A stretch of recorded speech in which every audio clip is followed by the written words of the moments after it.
Hello दोस्तों, कैसे हो आप सब। आई होप आप सब एकदम बढ़िया होंगे, ज़बरदस्त होंगे। तो मैं आप सभी का स्वागत करता हूं एक बार फिर से ड्रीम ऑफ फिजिक्स के लेक्चर नंबर 5 में। बेटा, आज की क्लास हमारी काफ़ी इंपॉर्टेंट रहने वाली है।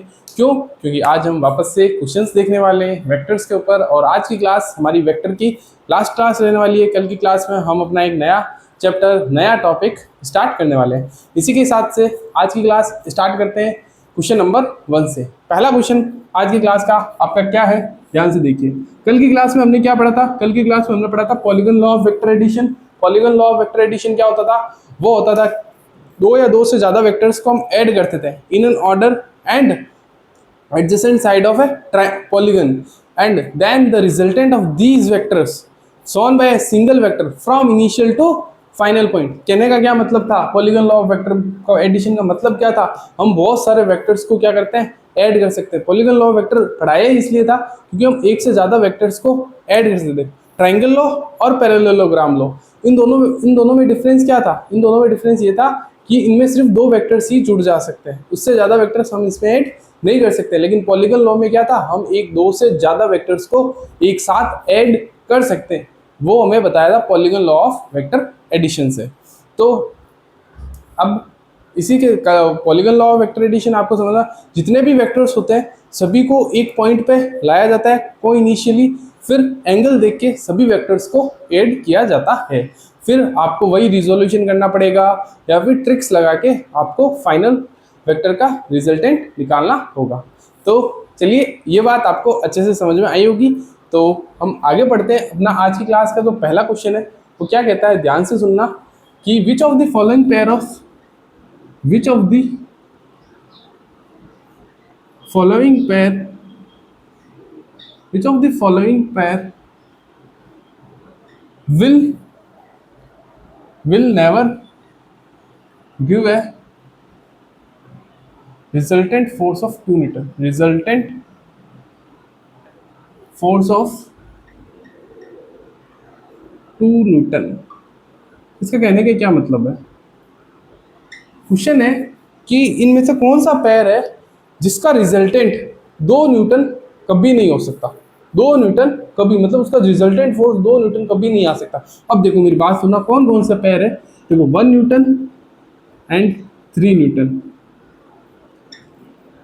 2 न्यूटन एंड 2 न्यूटन, ठीक है। एक था अपना 3 न्यूटन एंड 5 न्यूटन, और चौथा अपना है रिजल्टेंट फोर्स आपका 2 न्यूटन कभी नहीं होगा। इसका कहने का मतलब क्या था?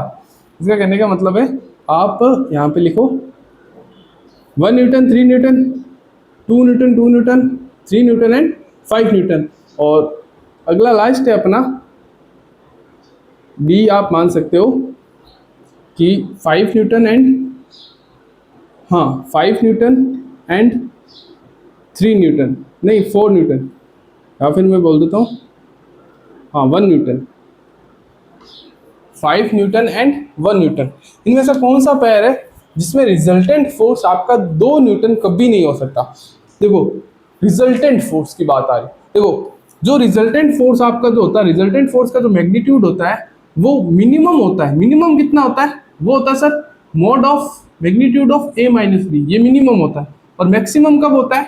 Mod of a plus B, a plus B का मैग्नीट्यूड। यहाँ पे देखो एक है 3 न्यूटन, एक है 1 न्यूटन, इन दोनों को जोड़ेंगे तो मैक्सिमम वैल्यू आएगी 4 और मिनिमम वैल्यू आएगी, घटाने पर आएगी 2। यानी सर मिनिमम 2 आ रही है, इस केस में 2 न्यूटन आ रहा है, इस केस में 2 न्यूटन आ रहा है, यानी ये आंसर तो हमारा नहीं हो सकता। दूसरा क्वेश्चन ये देखो, 2 newton 4 newton maximum value and 2 newton 0 newton हमारी minimum value. 4 newton maximum value इन दोनों को जोड़ने पर और दोनों को घटाने पर 0 न्यूटन मिनिमम वैल्यू। तो ऑब्वियसली बात है 0 और 4 के बीच में 2 लाई करता है, तो रिजल्टेंट वेक्टर अपना 2 न्यूटन आ सकता है, यानी ये भी हमारा आंसर नहीं होगा। सर 3 और 5 को जोड़ो, 3 और 5 का मैक्सिमम 8 होता है, 5 में से 3 गया मिनिमम 2, तो यहाँ पे भी सर मिनिमम 2 आ गया, तो सर ये भी हमारा ऑप्शन नहीं हो सकता। तो सर 5 और 3 को जोड़ने पर मैक्सिमम 6 होता है, लेकिन 5 में से 1 घटाने पर मिनिमम 4, यानी इसका मतलब है कि मैक्सिमम वैल्यू 6 हो सकती है और मिनिमम वैल्यू 2 हो सकती है। यानी इस केस में रिजल्टेंट वेक्टर का मैग्नीट्यूड कभी भी 2 न्यूटन नहीं आएगा, यानी ये ऑप्शन हमारा सही है। आई होप आपको ये क्वेश्चन समझ में आया होगा। अगले क्वेश्चन पे बढ़ते हैं। अगला क्वेश्चन,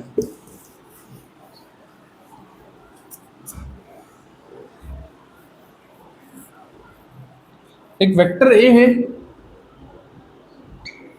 एक given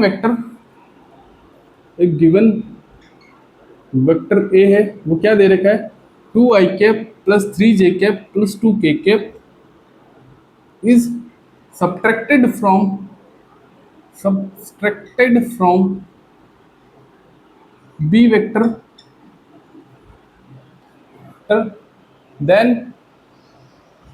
then it gives equals to 2 newton, then it's give equals to अपना 2j कैप, या फिर आप ले सकते हो हाँ 2j cap. Find the magnitude of B vector will be. बताइए इसका आंसर क्या होगा। आप पोज कीजिए, क्वेश्चन को सॉल्व कीजिए। देखो वेक्टर ए दे रखा है, ये कह रहा है is subtracted from B vector. B vector में से मैंने ए वेक्टर को क्या कर रहा है, सब्ट्रैक्ट कर रहा है, और उसका जो रिजल्ट आ रहा है this is equals to 2 joule, this is equal to 2j cap, joule नहीं 2j कैप। देखो B vector minus A vector 2i cap plus 3j cap plus 2k cap is equal to 2j cap. तो आपका B vector कितना हो जाएगा, ये पूरा का पूरा उधर जाकर प्लस में हो जाएगा, तो 2i cap plus 5j cap plus 4k cap. तो ये आ जाएगा आपका वेक्टर बी। मैग्नीट्यूड पूछा था वेक्टर बी का, अंडर रूट में 2 का स्क्वायर प्लस 5 का स्क्वायर प्लस 4 का स्क्वायर हो जाएगा। आई होप आपको ये क्वेश्चन भी अब समझ में आ गया होगा। अब अपना अगला क्वेश्चन कहता है कि इस क्वेश्चन को ध्यान से समझना। एक वेक्टर है जो हमें xy प्लेन में गिवन है। A vector is shown in xy plane, आप डेफिनेशन या क्वेश्चन लिख लेना। A vector is shown in xy plane, ये x एक्सिस ये y एक्सिस, ये कुछ वेक्टर xy प्लेन में दे रखा है। And the y component of this vector, इस वेक्टर का जो y कंपोनेंट है उसकी वैल्यू हमें कितनी दे रखी है उसकी वैल्यू हमें देख रखी है 2√3। y component of this vector should be 2√3. Find the magnitude of x component of this vector and the angle of the 30 degree with the y axis। यानी इस वेक्टर का y एक्सिस के साथ 30 डिग्री है। दूसरी चीज दे रखी है क्वेश्चन में कि y कंपोनेंट इस वेक्टर का 2√3 है। Find the x component of this vector, हमसे क्वेश्चन में पूछा है। इसका x कंपोनेंट हमें बताना है क्या होगा, ये वाला। तो देखियो यहां से एक चीज समझ, सबसे इजी क्वेश्चन ये है। देखो थीटा दे रखा है, y कंपोनेंट दे, x कंपोनेंट निकालने में क्या बड़ी बात है, tan थीटा लगा दो। tan theta is equal to होता है अपना परपेंडिकुलर अपॉन में बेस, तो 1/√3 ये दे रखा है, और परपेंडिकुलर हमें निकालना है, बेस की वैल्यू हमें 2√3 दे रखी है, तो 2√3 अपॉन में √3 ये है बेस, परपेंडिकुलर ही हमारा बेसिकली बेस है, x है, तो √3 से √3 कटा, ये √3 है ना, हाँ ये 1 अपॉन में √3, ये 2√3, तो √3 से √3 कटा, x की वैल्यू 2 आ गई। ये क्वेश्चन भी हो गया इधर खत्म। फिर अगला क्वेश्चन देखो 3 क्वेश्चन खत्म, चौथा क्वेश्चन देखो। The ratio of magnitude of a vector plus b vector upon में magnitude of a vector minus b vector का जो रेशियो दे रखा है वो 1 दे रखा है। फाइंड द वैल्यू ऑफ, इसमें क्वेश्चन हो गया find the angle between them, find angle between A and B, ये फाइंड करना है। तो कैसे फाइंड करोगे, आपको पता है ये रेशियो दे रखा है हमें, A vector plus B vector upon में ए वेक्टर का magnitude minus B vector is equal to 1, ये होता है। तो किसी भी वेक्टर का मैग्नीट्यूड कैसे लिखते हैं, अंडर रूट में a² plus b² plus 2ab cos theta upon में अंडर रूट में a² minus A square plus B square minus 2ab cos theta. जब सब्ट्रैक्शन वेक्टर होता है तब ऐसे लिखते हैं इज इक्वल टू 1। दोनों साइड स्क्वायर ले लो, A square plus B square plus 2ab cos theta is equal to A square plus B square minus 2ab cos theta. ये है, ये उधर चला जाएगा और ये आपस में कैंसिल हो जाएंगे, तो ये आ जाएगा 4ab cos theta is equal to 0। और थीटा की वैल्यू 0 कब होती है? जब थीटा की वैल्यू 90, थीटा की वैल्यू 0 डिग्री कब होती है? जब थीटा की वैल्यू 90 डिग्री होती है। तो इन दो वेक्टर्स के बीच यानी ए और बी के बीच का जो एंगल है वो कितना है? 90 डिग्री या फिर π/2। अब देखो अगला क्वेश्चन। अब देखो इसमें एक और ट्रिक, इसमें एक और है कि देखो अगर आपको दो वेक्टर्स के बीच का मैग्नीट्यूड ये दे रखा है, अगर A cap minus B cap की वैल्यू, बी कैप का मैग्नीट्यूड आपको √2 दे रखा है, दो वेक्टर्स के मैग्नीट्यूड का यानी ये सब्ट्रैक्शन वेक्टर दे रखा है एक तो, और के कैप का मतलब डायरेक्शन बता रहा है, दो वेक्टर के डायरेक्शन का सब्ट्रैक्शन का मैग्नीट्यूड हमें √2 दे रखा है। और हमसे क्वेश्चन में पूछा है find calculate magnitude of A cap plus √3 times B cap. इसका मतलब क्या हुआ? अब देखो आपसे क्वेश्चन में पूछा है find the magnitude of this, और इसका मैग्नीट्यूड दे रखा है, इसका मैग्नीट्यूड आपसे पूछा है। अब देखो ये भी ए कैप है, ये भी ए कैप है, ये भी बी कैप है, ये भी बी कैप। डिफरेंस किस में आया? डिफरेंस आया √3, मैग्नीट्यूड में डिफरेंस आ गया और प्लस माइनस में डिफरेंस आ गया। देखो अगर इन दो वेक्टर्स के बीच का एंगल जो भी होगा वही इन दो वेक्टर्स के बीच का एंगल होगा।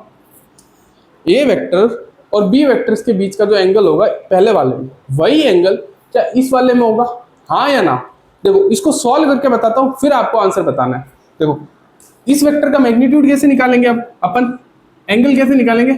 किसी भी वेक्टर का मैग्नीट्यूड क्या होता है? √2 के बराबर है। और इस वेक्टर का मैग्नीट्यूड हम कैसे लिखते थे? अंडर रूट में A square plus B square minus 2ab cos theta, और इसकी वैल्यू में √2 दे रखी है। दोनों साइड स्क्वायर कर दो, A square plus B square minus 2ab cos theta is equal to 2।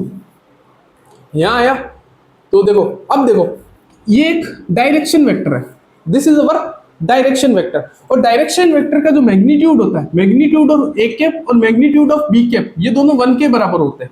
किसी भी वेक्टर का जो डायरेक्शन होता है, डायरेक्शन वेक्टर का मैग्नीट्यूड हमारा 1 होता है, और डायरेक्शन वेक्टर को यूनिट वेक्टर बोलते थे, और यूनिट वेक्टर का मैग्नीट्यूड हमारे पास हमेशा 1 होता है। तो इस वेक्टर का मैग्नीट्यूड यानी ए कैप का मैग्नीट्यूड का स्क्वायर, बी कैप का ए कैप बी कैप, तो इसका मैग्नीट्यूड कितना हो गया? 1 1 माइनस इसका, और इसका मैग्नीट्यूड 1 ही है, तो cos theta is equal to 2। तो 2 minus 2 cos theta is equal to 2। मेरी बात समझ में आ रही है? अब देखो ये 2 इधर जाएगा, ये आ जाएगा cos theta is equal to 0, यानी थीटा की वैल्यू आ गई 90 डिग्री यानी π/2। तो इसका मतलब क्या हुआ? ए कैप और बी कैप के बीच का जो सब्ट्रैक्शन वेक्टर, यानी ए वेक्टर कुछ ऐसा दे रखा होगा और बी कैप ऊपर ना होके नीचे होगा, और उनके बीच का एंगल कुछ ये होगा 90 डिग्री, थीटा की वैल्यू 90 डिग्री यही होगी। और इसमें देखो ए कैप प्लस दे रखा है, प्लस का मतलब ए कैप अपना कुछ इस डायरेक्शन में होगा, ए कैप अपना कुछ इस डायरेक्शन में होगा, प्लस का मतलब क्या है? नीचे ना होके ऊपर हो जाएगा, नीचे ना होके ऊपर भी होगा, लेकिन मैग्नीट्यूड में फर्क आ गया। पहले क्या था? बी कैप था, अब √3 बी कैप हो गया। इसका मतलब इसका लेंथ बढ़ जाएगी, सिर्फ वेक्टर की लेंथ बढ़ जाती है। वेक्टर देखो, वेक्टर में मैग्नीट्यूड का मतलब क्या होता है? वेक्टर की लेंथ ही तो होती है, मैंने आपको पढ़ाया था। वेक्टर का जो मैग्नीट्यूड होता है उसमें वेक्टर में उसकी लेंथ होती है और मैग्नीट्यूड में आपको दे रखा होता है। तो ये इसकी लेंथ होगी। जनरली बी कैप की लेंथ अगर इतनी है तो √3 टाइम्स बी कैप की लेंथ थोड़ी सी इससे बड़ी होगी, और तो क्या होगा। लेकिन उन दोनों के बीच का ये जो एंगल है वो तो अभी भी 90 ही रहने वाला है, एंगल चेंज थोड़ी ना होने वाला, एंगल तो अभी भी 90 रहने वाला है। तो अब आप यहाँ से थीटा की वैल्यू इसमें 90 है तो इसमें भी थीटा की वैल्यू 90 ही रहेगी। इसका मतलब आप यहाँ से एक चीज निकाल सकते हो। अब इसका मैग्नीट्यूड आप निकाल सकते हो आसानी से। कैसे निकाल सकते हो? ध्यान से देखो, इसको मिटा रहा हूं मैं। देखो कैसे, देखो अपना अंडर रूट में ए कैप का square plus √3 times B cap का square plus 2 times A cap √3 times B cap cos theta, और थीटा आपको दे रखा 90 और ये हो गया पूरा पूरा 0। तो ये अपना अंडर रूट में ए कैप का square plus √3 times B cap का स्क्वायर। तो यहाँ से आप देखो, आपको पता है इसका मैग्नीट्यूड 1 ही होता है, √3 टाइम्स बी कैप का भी मैग्नीट्यूड 1 ही होता है, और 3 का 3 आ जाएगा रूट में, तो आ गया √4। तो यहाँ से वैल्यू आ गई आपकी 2, यानी इसका मैग्नीट्यूड आएगा 2। इसका √2 था तो इसका आएगा 2। आई होप आपको ये क्वेश्चन भी अब अच्छे से समझ में आएगा, एक ये क्वेश्चन और एक ये क्वेश्चन। अब हम आगे बढ़ते हैं।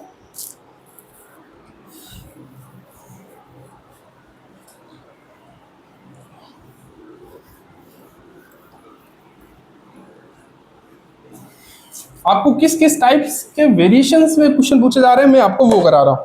देखो एक अगला क्वेश्चन है, ये भी काफी इंपॉर्टेंट है। A cyclist is moving in a circular path. एक साइक्लिस्ट है जो सर्कुलर पाथ में ट्रेवल कर रहा है विद कांस्टेंट स्पीड के साथ, ठीक है। फिर क्या कह रहा है, क्वेश्चन कह रहा है what is the change in velocity of the cyclist, it described an angle 30 degree. अगर वो साइक्लिस्ट 30 डिग्री एंगल कवर कर लेता है एक सर्कुलर पाथ में, तब बताइए उसकी वेलोसिटी में कितना चेंज हुआ। अब इस क्वेश्चन को समझना। ये कह रहा है एक साइक्लिस्ट है जिसकी इनिशियल वेलोसिटी थी v, ठीक है। ये कह रहा है एक साइक्लिस्ट है जो कांस्टेंट स्पीड के साथ चल रहा है v वेलोसिटी से। ये कह रहा है जब ये साइक्लिस्ट 30 डिग्री टर्न कर लेगा, 30 डिग्री एंगल टर्न करेगा, तब क्या होगा। देखो ये साइक्लिस्ट मान लेता कुछ यहाँ पर पहुंच गया होगा, उस समय साइक्लिस्ट की वेलोसिटी कुछ ये हो गई होगी। अगर ये अगर देखो सेंटर आपका कहाँ है, यहाँ है, सेंटर आपका यहाँ है और this is vector, this is R, तो ये आपकी नॉर्मल होगी, this is normal and this is axis. अगर ये एंगल आपका थीटा है, देखो ये जो इस एक्सिस के साथ ये जो भी टेंजेंट है, जो भी वेलोसिटी की टेंजेंस है, ये इस एक्सिस के साथ हमेशा 90 डिग्री पर रहेगी। ये आप समझते हो, जो भी हमारी जो टेंजेंट है वो नॉर्मल के हमेशा क्या होती है, परपेंडिकुलर। टेंजेंट ऐसे, नॉर्मल ऐसे, इन दोनों के बीच का एंगल ये 90 डिग्री है। देखो अगर ये टोटल एंगल 90 डिग्री है तो देखो ये कहीं ना कहीं ये एंगल में कुछ यहाँ से इसने कुछ 30 डिग्री टर्न किया होगा, बिकॉज ये भी 90 है, ये भी 90 है और ये पूरा पूरा 90 है। तो इस बंदे ने कुछ इस एक्सिस से कुछ इतना एंगल यहाँ से 30 डिग्री टर्न किया था। हमसे पूछा था change in velocity. Change in velocity का मतलब क्या होता है, final velocity vector minus initial velocity vector, यही होता है चेंज इन वेलोसिटी का मैग्नीट्यूड। हमसे क्वेश्चन में पूछा था। अब देखो this is nothing but subtraction vector, subtraction vector ही तो ये क्या है, सब्ट्रैक्शन वेक्टर ही तो है।